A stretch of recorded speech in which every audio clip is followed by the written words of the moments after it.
A Trump voting civil service worker is now begging the president to hire her back after he was allowed to continue his mass purge of government workers. Now, the executive order, of course, signed by Donald Trump to significantly reduce the federal workforce, has unsurprisingly led to the mass layoffs of probationary employees across various federal agencies. Now, at first, courts had put a temporary freeze on this effort. However, on Thursday, February 13th, 2025, the administration was allowed to continue their purge of agencies like the USDA, who fired their probationary employees, the National Institute of Food and Agriculture, and the Economic Research Service. Now, the exact number of affected employees is currently unclear, but the terminations occurred overnight on February 13th. So, meaning that on Friday morning, workers like Jennifer woke up to sudden unemployment. Surprise! You have no job. In a letter the president posted on social media, Jennifer then laid out her plea. Hello, sir. I am one of the probationary employees terminated by the Doge at 9 p.m. last night, February 14th. I voted for you, sir, 3 times, and I still support you. I was encouraged by the Doge to see they were getting rid of wasteful government spending. I support that too. My termination letter said I was being let go for performance reasons. I know that's not true. I'm an excellent employee. I've been with the federal government for almost 16 years. 16 years in June. I had started my career with the USDA, transferred to DHS, and recently came back to USDA because it's such a great agency to work for. Surely that must count for something in your eyes. I'm loyal, and I firmly believe that the work I do as a USDA APHIS, that's Animal Plant and Health Inspection Service, Plant Protection and Quarantine employee, is vital and important. Well, I do agree with that. My boss, his boss, the managers in neighboring states all agree I'm doing an excellent job and that I'm a great asset to the team. I'm the only, and this was censored for privacy, of course, in the state of Kentucky, and my work here is valued and honorable. Each time I voted for you is because I knew you'd make things right and you'd fix the wrongs. I'm counting on you to make this right too. I'm pleading with you to reinstate my employment and give me my job back. Please, Mr. President, thank you. Now, look, there's a lot here, okay? But let me just start out with the, at this point, customary. Did you not think the leopards were going to come for your face? Hey, that's on you, okay? You voted for this. You voted for Project 2025. We told you what was going to happen while Trump lied to your face and said, oh, no, I don't know anything about Project 2025. I don't like it, though. What I've heard, I didn't like it. I didn't like it, so we're not going to do that. Except that he's pretty much been doing a lot of it. Not all of it, but just about all of it.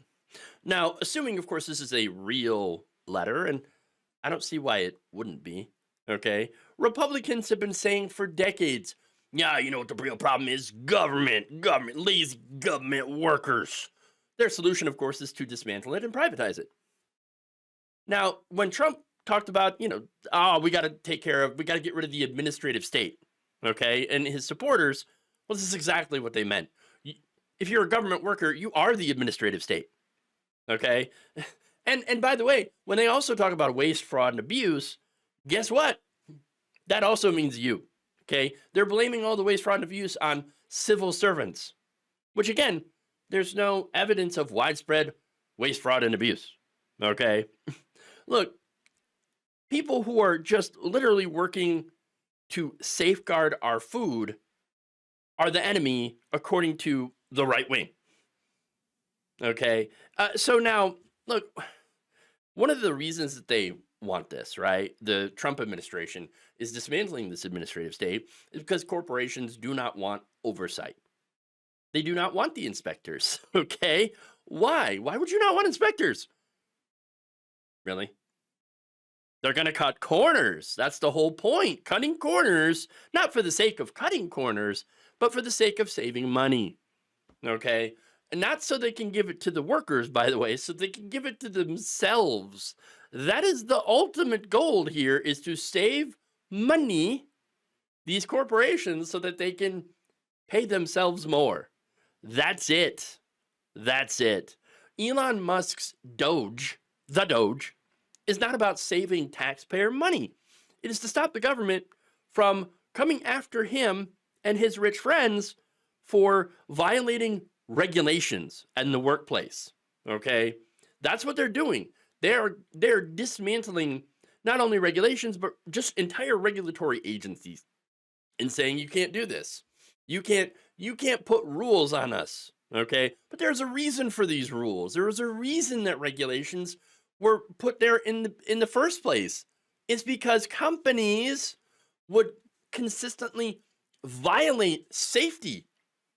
They would get people killed. They would put out inferior products. They would put out products that were dangerous. And so you had to have rules that were established so that these companies had to take some sort of not only responsibility, but also, oh, maybe I shouldn't put out stuff that kills my customers. I know, you would think that it would be capitalism 101, invisible hand of the free market, but guess what?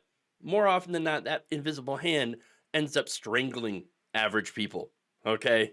That's unfortunate, but it's what happens. Okay? That's why you have to have rules. That's why you have to have regulators. Can you have overregulation? Yes, and a great example is when Republicans use overregulation to try to shut down abortion clinics.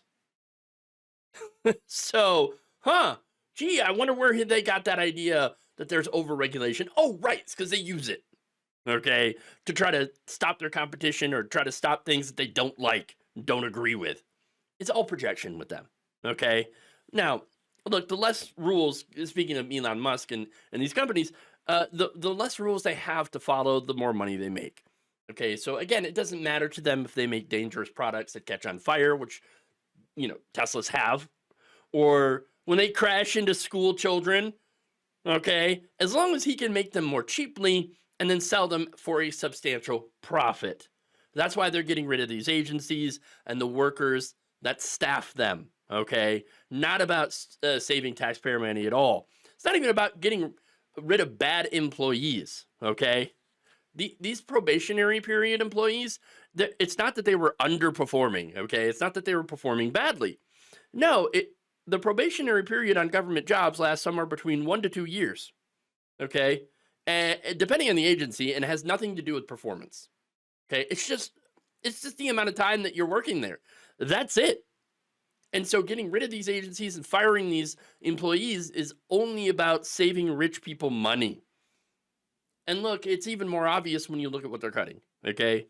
For example, Department of Energy, right? Which Republicans think, that's the department that makes it so that we can't do more fossil fuels. When in reality, it's more of the department of making sure that our nuclear stockpile is protected, okay?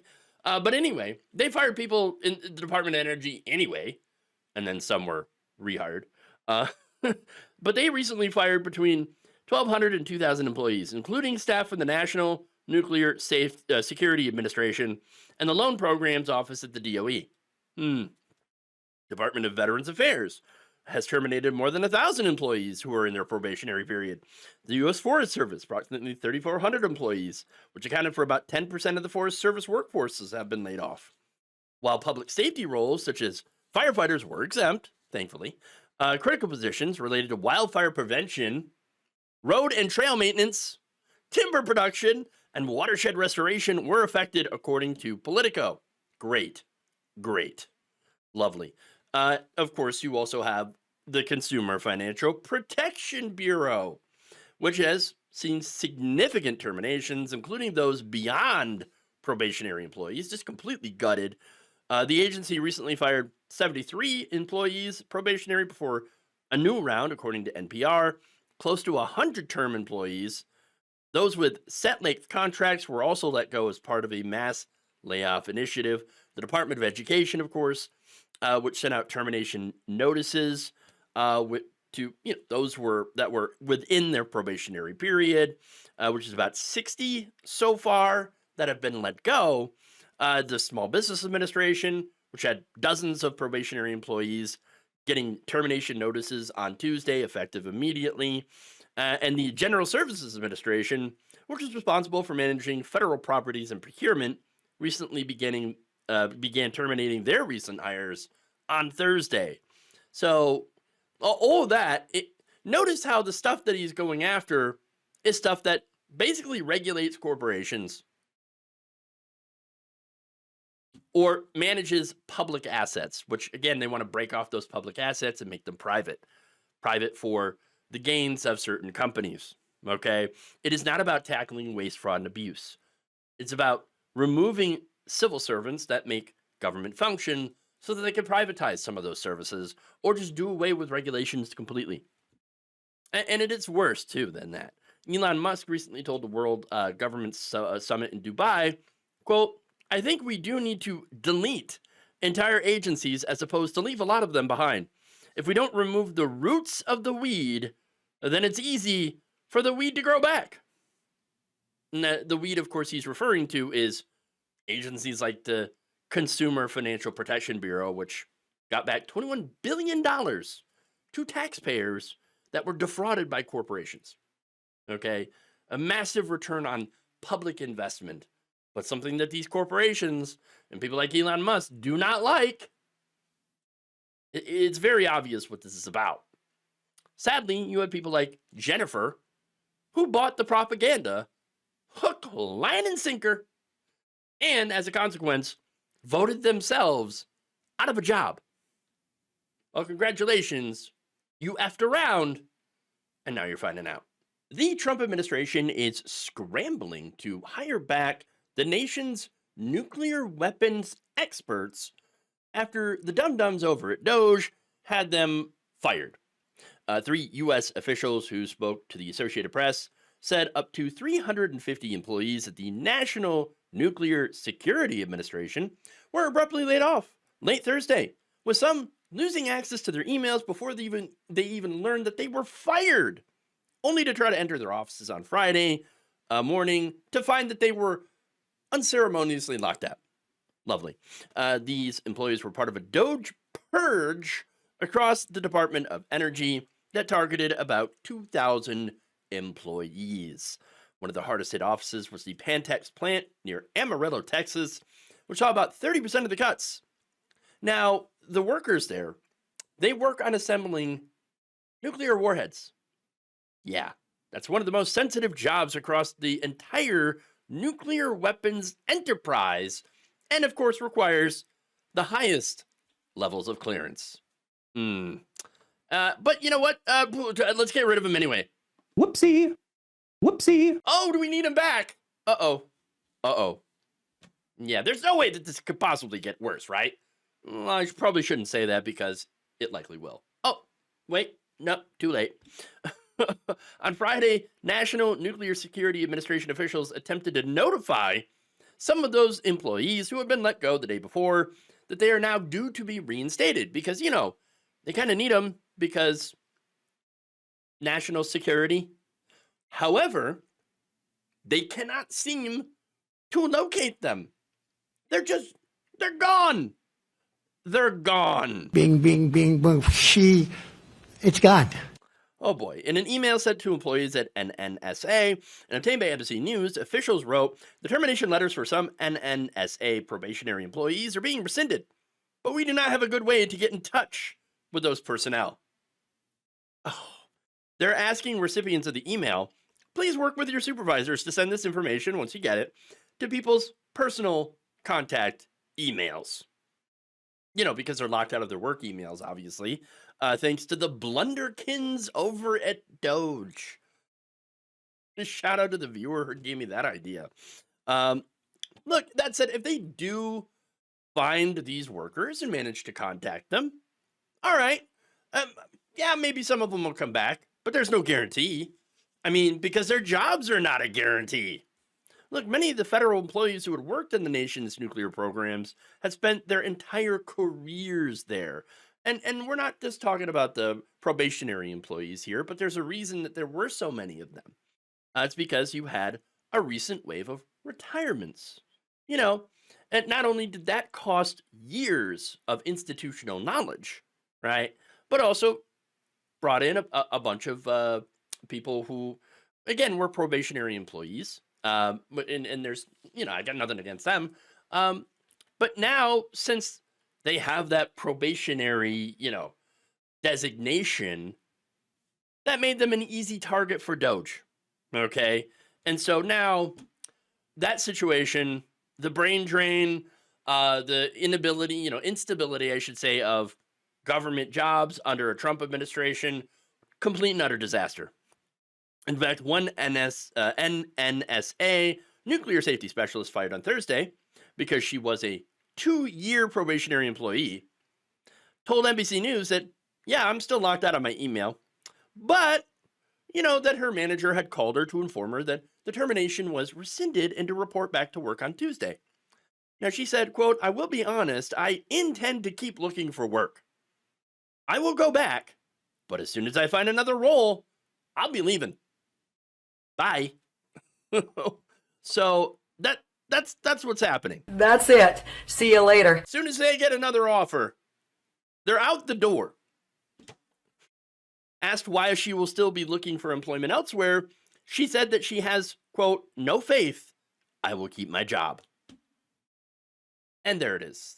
This is the result of the blunderkins messing around with the government, okay? Even the most important agencies, like the one that regulates our nuclear stockpile, will not be able to get enough workers due to crap like this. All right? This is what happens. This is what happens. I mean, of course, the remaining employees that were not fired, okay, they will most likely be stretched to the limit, overworked, which would potentially compromise the safety of the most destructive force that we have on the planet right now. What happens when somebody is overworked to the point where they make a mistake? It happens. It happens a lot. All right? Especially if you're working in the private sector. Okay? So what we have is a potentially explosive situation in a very literal way. And it's because of some 20-something, idiots that are led by a wealthy ketamine addict. They have been given unprecedented control over the government. Unelected. Okay? Who elected Elon Musk? Nobody. Who wants Elon Musk rooting around in our systems?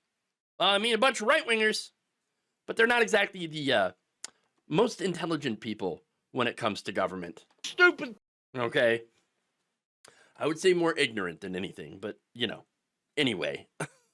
Now, look, Daryl Kimball, executive director of the Arms Control Association, said, quote, "The Doge people are coming in with absolutely no knowledge of what these departments are responsible for. They don't seem to realize that it's actually the Department of Nuclear Weapons more than it is the Department of Energy." And there it is. Yeah, a lot of right-wingers, they were out there literally thinking, like, I remember Rick Perry, former governor of Texas, being like, "Oh, I didn't know that the Department of Energy actually dealt with the nuclear. I just thought they dealt with oil." Man, that was during the first Trump administration. They didn't know it then, and they still don't know it. It's the incompetence, everybody. But what's worse than the incompetence, though, are just the lies, the gaslighting. Okay, the accounts from the three officials contradict an official statement from the Department of Energy, which said that fewer than 50 National Nuclear Security Administration staffers were let go, calling them, quote, "probationary employees who held primarily administrative and clerical roles." We can't trust what's coming out of the government now. Because, it's very clear that we're being gaslit about exactly what's going on. Wait, I thought the Doge promised to be transparent. No, not transparent at all. Look, these firings, by the way, prompted one NNSA senior staffer to post out this warning, and as well as a call to action, saying, quote, "This is a pivotal moment. We must decide whether we are truly committed to leading the world stage, or if we are content with undermining the very system that secure our nation's future. That's Deputy Division Director Rob Plonsky, who posted this to LinkedIn, saying cutting the federal workforce responsible for these functions may be seen as reckless at best and adversarially opportunistic at worst. Some of these employees, remember, managed radioactive waste sites and ensured that material doesn't further contaminate nearby communities, like the Savannah River National Laboratory in Jackson, South Carolina, the Hanford Nuclear Site in Washington State, the Oak Ridge Reservation in Tennessee, which is a Superfund contamination site where much of the early work on the Manhattan Project was done, among others. Okay, plenty of these nuclear sites that are managed by the NNSA, not going to have enough people to manage them now. These workforces are depleted, and it's only a matter of time, if it continues, before there's an incident. Not good. And even failing that, it also will be much easier now to compromise our safety and the safety of our communities. In fact, Edwin Lyman, director of the Nuclear Power Safety at the Union of Concerned Scientists, said the firings could create a sense of instability over the nuclear program, both at home and abroad. Quote, I think the signal to U.S. adversaries is pretty clear. Throw a monkey wrench in the whole national security apparatus and cause disarray. That can only benefit the adversaries of this country. So look, if you're not worried about workers and their livelihoods, which is where my focus is, okay, here's another reason, though, to ponder, to consider. National security. The potential that a material for a dirty bomb could be stolen from one of these sites. Because, oversight or lack thereof. All of that just increased that danger thanks to Elon Musk and his Doge dummies. Some of Donald Trump's voters are having regrets nearly a month into his second term as president, a month that has felt more like already 4 years. Now, the Wall Street Journal had followed up recently with nearly 24 Trump supporters more than 3 weeks into his presidency, and found that while some of them were thrilled by his actions, which we expect, right, others had some concerns and even some regrets about specifically the cuts to the government workforce, as well as the ICE raids on immigrants. In fact, Stacey White, a 49-year-old from Omaha, Nebraska, said, quote, when we said safer borders, I thought he was thinking, let's stop the drugs from coming into our country. I didn't know he was going to start raiding places. Well, to be fair, that's literally what he said he was going to do. Okay? Like, yeah, he said he's going to kick out all the undocumented immigrants. He is going to put them in camps. Well, guess what? Guantanamo. He's sending immigrants to Guantanamo. He said he was going to do it. Now he's doing it. Okay? But again, she's like, I didn't think he was going to actually do the things that he said he was going to do. I didn't think the leopards were going to come eat my face. And now she's like, dang, why didn't I just pick Kamala? Yes, why didn't you? Look, I'm not saying she didn't have her issues, like supporting the genocide in Gaza. That said, I'm pretty sure I made the argument that the alternative was going to be worse. And I know, it's pretty bad. Like, yes, supporting genocide is a terrible thing, obviously. But I said things are going to get worse. Things are going to get worse. I mean, Trump's talking about taking over Gaza, okay, and turning into Gaza Lago, all right? And kicking out all the Palestinians, which is ethnic cleansing. So then it's going to be bad. And now we're starting to see just how bad it already is, okay? Now, that said, speaking of Democrats who may have decided, not to vote for Kamala Harris and to vote for Donald Trump for various reasons, one of them possibly being the genocide. But there are other reasons, of course. The Journal did interview two longtime Democrat voters who voted for Donald Trump. And this was mainly after RFK Jr., now his Secretary of Health and Human Services, dropped out of the race and made a deal with Trump hey, I will endorse you if you give me a plum position. And that's exactly what happened. Now, one of those voters happened to have been thrilled with what happened.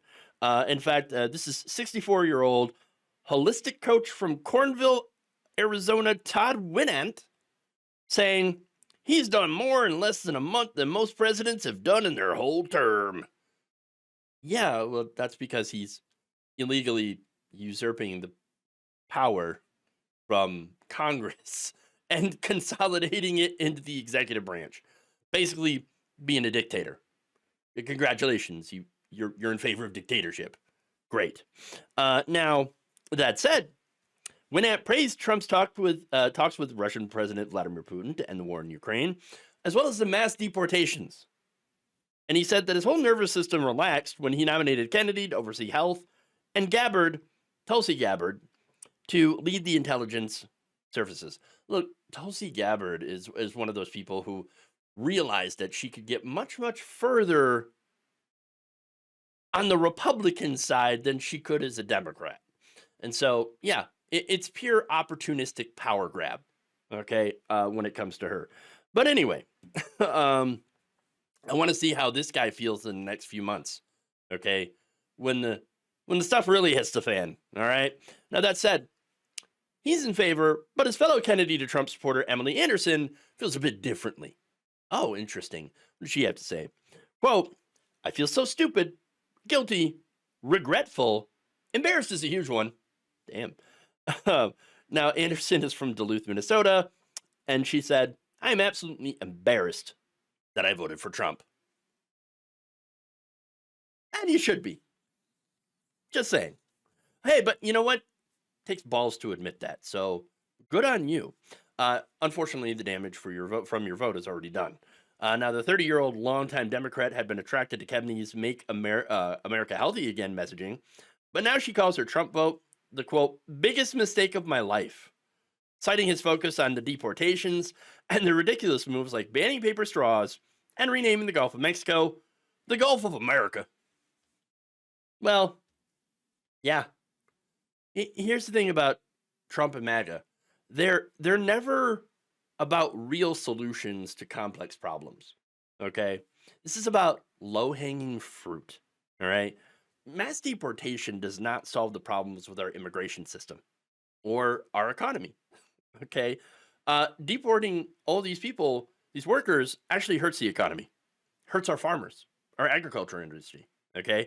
So now, that said, while I think the paper straws are pretty ridiculous, considering the vast majority of carbon emissions and pollution as a result of about 100 corporations and the military-industrial complex, huge polluter, getting rid of the plastic straws, or I'm sorry, getting rid of the plastic straws, that is one of those low-hanging fruits. And then getting rid of the paper straw is another low-hanging, stick it to the libs for attempting to do something kind of moves. Okay? So, there's some ridiculousness on both sides, right? That said, we got some detractors, we got a fan, but here's some longtime supporters that are also seeming to have some second thoughts, some Trump grats. Denver resident Gary Dixon said, quote, at first glance, oh no, you cringe. And what is he talking about? He's talking about the tariffs against Mexico and Canada, which so far frozen, haven't gone into effect, but very likely. He said, quote, you're like, holy crap, he's going to start a war. Well, I don't know if he's going to start a war, but a trade war. That's still pretty bad. It's going to do a lot of harm to our wallets more than anything else. Now, he also said that Trump's steamrolling of the government is not sustainable for 4 years. Well, he's doing 80 miles an hour. Well, I wouldn't mind if he went around 55. Oh, so by all means, keep breaking stuff, he says. Just do it at a slower pace, okay? Kind of pace yourself a little bit, all right? You're going too fast. Okay. But look, here's the thing. I still personally believe that a lot of Trump voters are unreachable and have zero regrets. Okay? But stories like this do show that across the country, There are a few that have peeled off.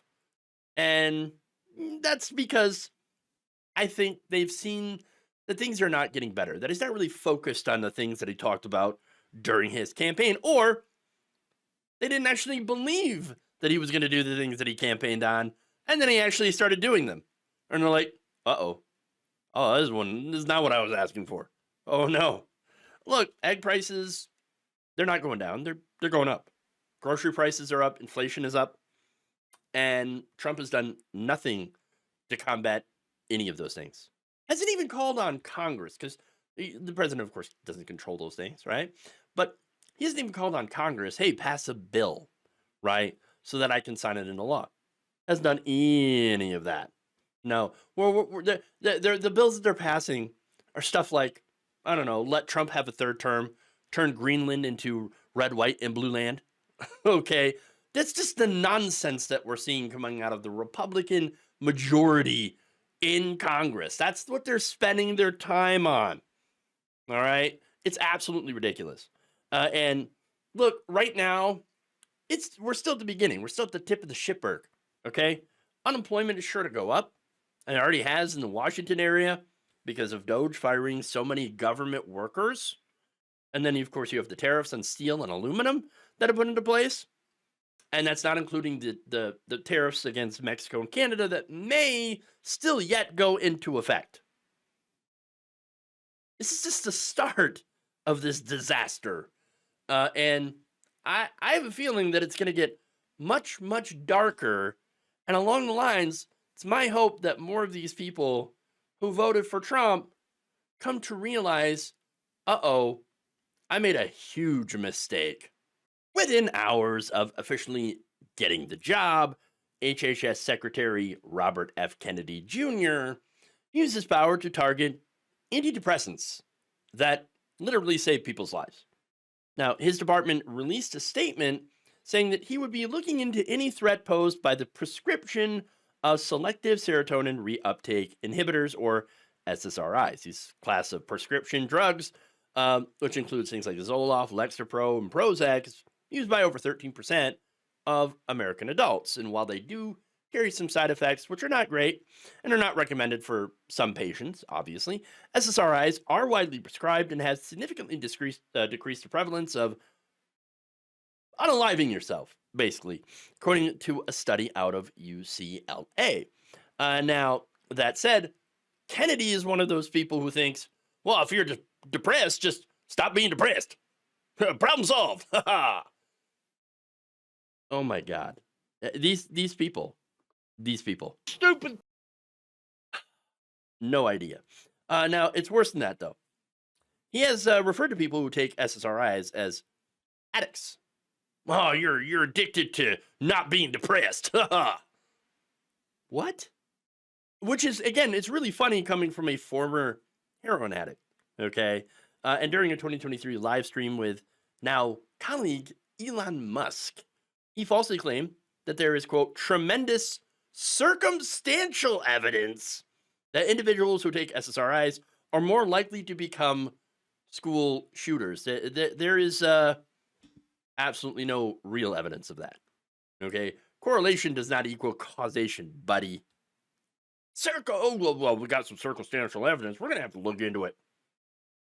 No, it's a BS non-factual argument. That said, the language in Kennedy's plans is pretty vague. Like, what is he actually going to do with SSRIs? Oh, yeah, we're going to look into it. And then what? Nobody knows. Okay?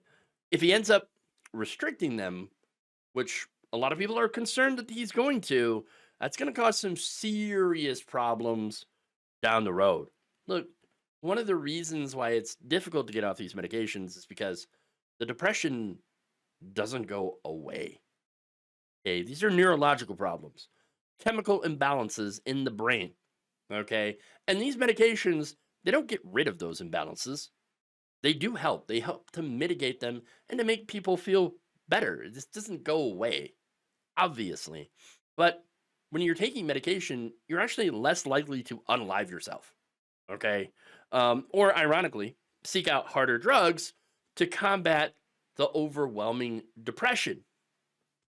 If you ban these medications, you're going to increase suicidal ideation as well as people becoming addicted to harder drugs like once again I got to mention heroin that RFK Jr. had taken. And by the way, his idea of sending people off to these wellness farms, which are basically labor camps, let's be honest about that, to get them off these drugs, I don't think it's going to go very well. Okay, I don't think you're going to have a very good, very good patient outcomes. Okay, and as for the claims that they're more addictive than drugs like heroin, crap. It's just crap.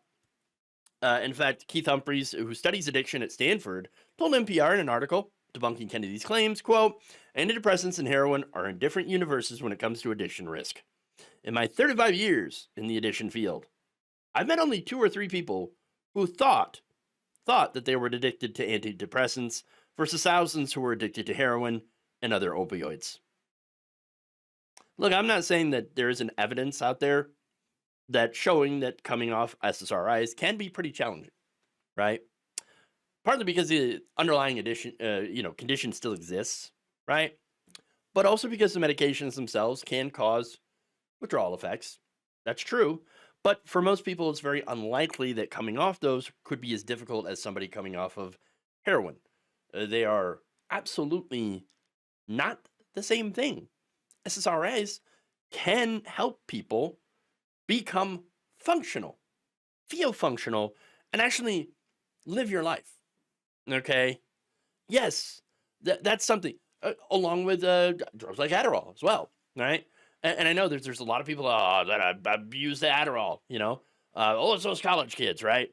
But there's actually a lot of people with ADHD that take it and can actually function as a normal person, can actually feel more of like a normal person, and can actually focus and do their work, do their jobs.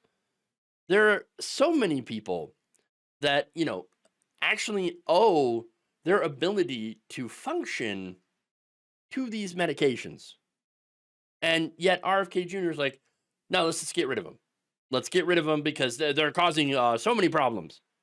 No. To say that they are all the same as hard drugs, it just really shows you how dumb and dangerous RFK Jr. is. And now, unfortunately, he is in the top medical spot in the country. God help us all. On his very first day, RFK Jr. got to work at gutting staff at the Centers for Disease Control. Great. So members of the Epidemic Intelligence Service, EIS, were told on Friday that they were among nearly 1,300 layoffs at the CDC and prevention, according to reports in Stat News and CBS News. Why is this bad? Well, it just happens to be the group that investigates disease outbreaks in the U.S. as well as overseas, while also helping state departments in determining the origin of foodborne illnesses, like listeria, for example. Deregulating, going and deregulating the USDA along with getting rid of the people who help the state departments in determining the origins of these illnesses, where they came from, probably not a good thing, okay? Going to lead to a lot of people getting sick, possibly dying. Now, the program's emphasis in the field work has earned members the nickname of the disease detectives. So we're getting rid of the detectives now for disease. EIS members were also among the first responders dispatched to investigate the post 9/11 anthrax attacks that targeted U.S. politicians and the media. I hope nobody gets any ideas, okay? Now, the EIS program was set up back in 1951 to address concerns about biological warfare during the Korean War, and today operates as a 2-year postdoctoral training program for epidemiologists who want some hands-on experience. So, while that pipeline is gone, Stat News reported that the entire incoming class of EIS members, which typically numbers about 60 to 80 people, were told their positions had been canceled. Great. Just great. I'm sure nothing bad will happen if we fire the disease detectives. Oh boy. I mean, it's not like we haven't just come off a pandemic and might be headed up into a new one, right? Right? Oh. Now, Michael Osterholm, director of the University of Minnesota's Center for Infectious Disease Research and Policy, told the outlet, quote, "This will destroy the EIS, which is one of the absolute crown jewels of global public health. The CDC and the NIH plan to terminate the 5,000 employees who were hired in the last 2 years because they're probationary employees, and of course, has nothing to do with performance or anything, just they're new. That's it. They're new. But no, we got to get rid of them to marginally cut tiny little bits of cost. So, but really, we're just dismantling government. We're gonna make things super unsafe. But at least corporations, companies won't have to deal with regulations, so they can do whatever the hell they want, and won't have to deal with any kind of punishments if they kill people, if their products kill people, or if there's a pandemic. So wonderful, great. Now, RFK Jr. did go on Fox News, and he said, "Hey, don't worry, okay? I'm not going to go fire everybody. I got a list of people that I'm going to fire. But if you worked on good science, you'll be okay. You got nothing to worry about, right? If you care about public health," he said, "you've got nothing to worry about. If you're in there working for the pharmaceutical industry, well, then I'd say you should move out and work for the pharmaceutical industry." Now, wait. So if you're working on the good science, then you're okay. You don't have to worry about your job. Well, based on these cuts, that appears to be a lie, because people at EIS were working on good science. Okay. What is good about getting rid of the disease detectives? Nothing. But look, this guy's a crank. Okay. RFK Jr. is a crank. And I'm not saying that I disagree that big pharma has too much influence on our politicians, right? They do through their donations, right? But I don't agree that they're using vaccines to make people sick for a profit. No, not to mention any other supposedly nefarious, things conspiracy theorists have come up with. No, the problem with pharmaceutical companies, big pharma, is that their business practice is to gatekeep life-saving drugs, okay, away from the people, and then while overcharging government, because politicians have prevented government from being able to negotiate with them thanks to those same donations to these politicians, right? That's the real problem. The problem with pharma is it's never been the science, okay? The real problem always has to do with the profit motive. You got to get the profit motive out of healthcare. That's it. That's the big issue. Unfortunately, the right wing takes what could be a real issue, right? Or what is a real issue with real solutions, okay, that they could implement, and instead go, "No, me no like science. Me no believe in germ theory. Me going to drink raw milk." Really? Have you ever seen a cow? You ever been near a cow? I worked at a dairy farm when I was younger. Okay, cows are dirty. I don't hate cows. I love beef. I like cows, but like they're dirty. They're covered in poop. Lots and lots of cow poop. Okay, I remember I used to clean out the stalls, right? And I used to clean out the feed. And there was a literal conveyor belt that goes by, and cows just just the random shit everywhere. Okay, it sprays everywhere. You're gonna drink milk from those cows that have laid in their own shit from those, okay, and covered their udders all over with crap. You want to drink raw milk from that? Really? All pasteurization does is just heat up the milk and destroy the germs from all the poop. You want to drink it raw? Oof. Disgusting. Absolutely disgusting. Well, look, if you don't believe in germ theory, okay, that's your personal thing, right? But when it comes to harming other people by infecting them with infectious diseases, that's where I draw the line. Okay, you're hurting other people. Okay, and when you do that, you're part of a public health crisis. Okay, unfortunately, we now have a public health crisis as the head of our nation's health department. Okay, I mean, along with doing this, he's now looking into the BS claims that SSRIs create school shootings instead of looking at the obvious problem with easy access to weaponry.